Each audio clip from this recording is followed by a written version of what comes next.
The bodies of a woman and her 13-year-old son were found after a days-long standoff, and her boyfriend was killed as officers stormed the home to rescue 3 other children he had been holding captive, authorities said Sunday.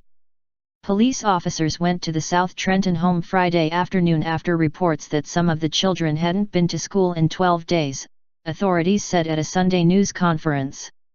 Officers entered the home through a rear door and smelled an odor consistent with that of a decomposing body, Trenton Police Director Ralph Rivera Jr. said. They found 38-year-old Gerald Tyrone Murphy in an upstairs bedroom, and he told them he was armed with a gun and explosives and had 3 children with him, Mercer County Prosecutor Joseph L. Bocchini Jr. said. Officers retreated from the 2nd floor and rescued a 19-year-old man from the basement, who said he hadn't seen his mother or siblings since about April 24.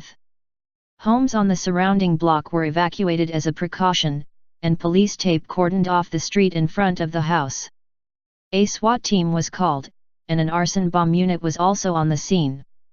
Police said Murphy could be seen from a window holding a black handgun.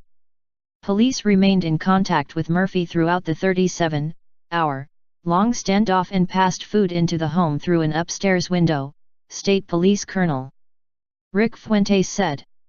Officers stormed the home at around 3:45 a.m. Sunday after noting Murphy's deteriorating state of mind and deciding it was necessary to enter to help ensure the captives survived, Fuentes said. An officer shot Murphy because he was threatening one of the children, he said. Murphy was taken to a hospital and later died of his injuries. Authorities found the bodies of 44-year-old Carmelita Stevens and her teenage son in separate bedrooms. The woman's body was in an advanced state of decomposition, and police said she appeared to have died 2 weeks ago. 3 of her children, an 18-year-old woman, a 16-year-old girl and a 4-year-old boy, were rescued and taken to a medical center for evaluation and treatment.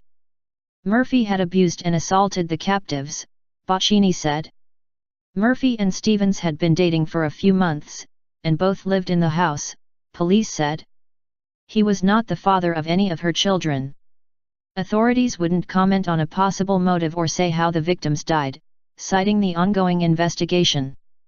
Murphy was a registered sex offender with a long criminal history including convictions for aggravated assault and criminal conspiracy, Bocchini said. He had previously been arrested for robbery and weapons offenses and child endangerment. He also had an arrest warrant in Pennsylvania for failing to register as a sex offender.